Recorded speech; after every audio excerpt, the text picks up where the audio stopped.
Oi, gente. Vou tentar, nesse pequeno vídeo, falar assim, um pouco daquilo que nós vamos abordar em nosso curso, tá? Primeira coisa que nós vamos ver é começar pelas definições, fisiopatologia, fatores de risco modificáveis, não modificáveis, daí a gente entra na parte da prevenção já desde já. O AIT, como é que nós identificamos, como é que nós estratificamos risco para AVC, tá? Como é que que tipo de intervenções são feitas atualmente com a pessoa que sofreu um AIT para ela não vir a desenvolver o AVC, tá? Outra coisa que a gente vai estar falando é sobre as políticas públicas que surgiram em nosso país, voltadas para essa doença que está entre as principais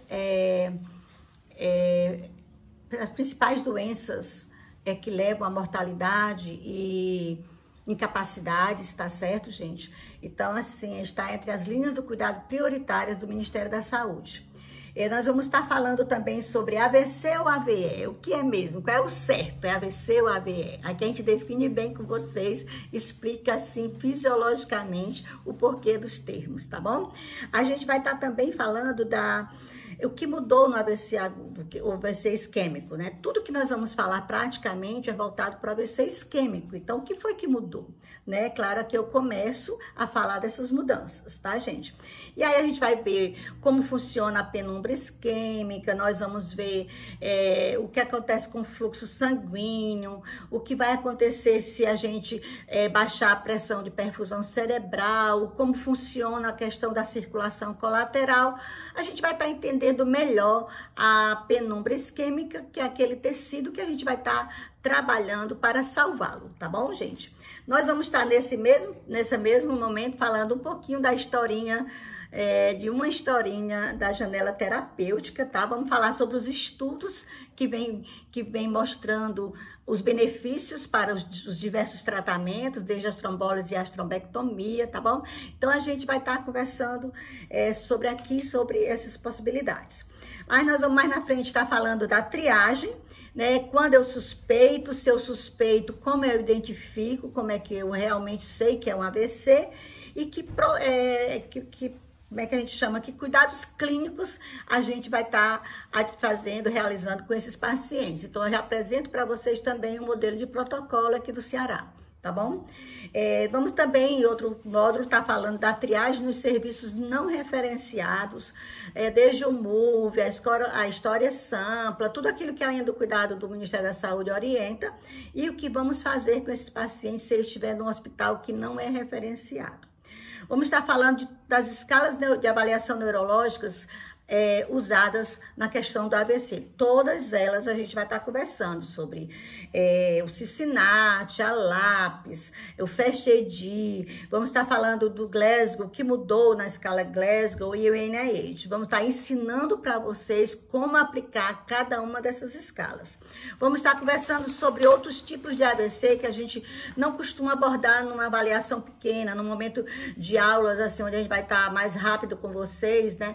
A gente vai estar falando de outros tipos de AVCs mais graves. AVC de circulação posterior, vamos estar falando do AVC maligno, que é aquele AVC extenso, que requer um tratamento com hemicraniectomia descompressiva, então vamos estar falando sobre eles.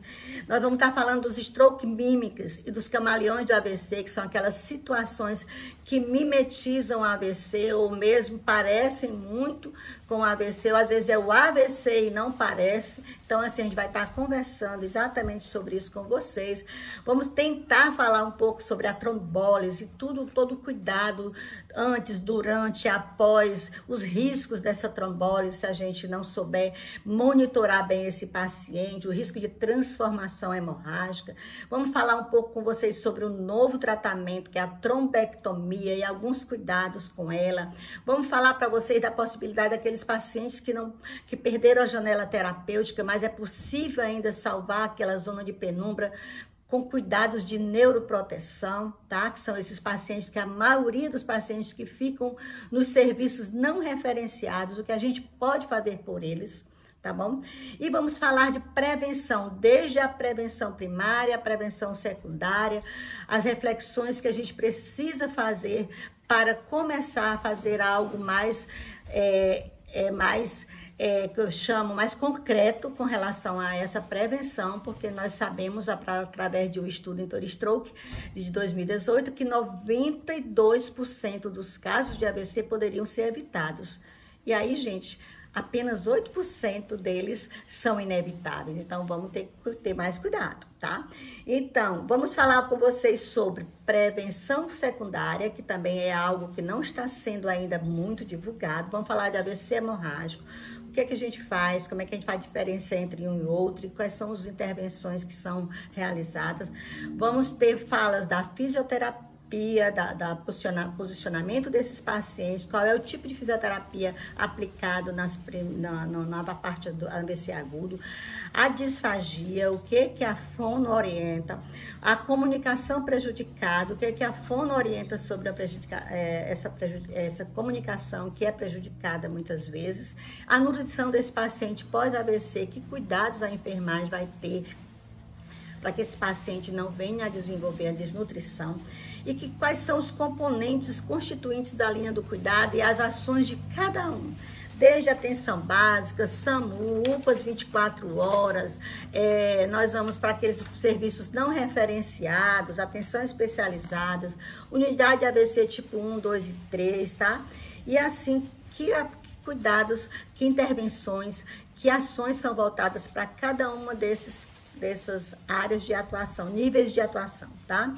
E aí a gente fala um pouquinho sobre alguns cuidados realizados em unidades de AVC, cuidados específicos da enfermagem, tipo a alta, preparar a alta desde a admissão, a posição da cabeceira, por que é 30 graus a menos, tá?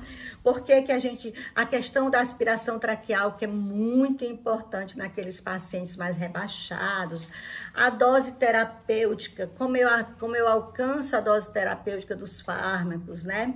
As dicas sobre medicamentos pós-AVC, os principais medicamentos utilizados na unidade de AVC, onde o paciente se encontrar, um pouco de culturas naquele paciente que desenvolve infecção, algum cuidado que é da enfermagem, e a gente apresenta um glossáriozinho para vocês, para tirar dúvida, tá? E ainda temos de brinde para vocês um módulo só sobre como elaborar um projeto de intervenção. Isso é assim, perfeito. E aí, durante todo o curso, a gente está discutindo cada um desses temas e deixando para vocês em aberto para que a gente possa estar conversando ainda mais. Um abraço a todos, eu aguardo por vocês no nosso curso.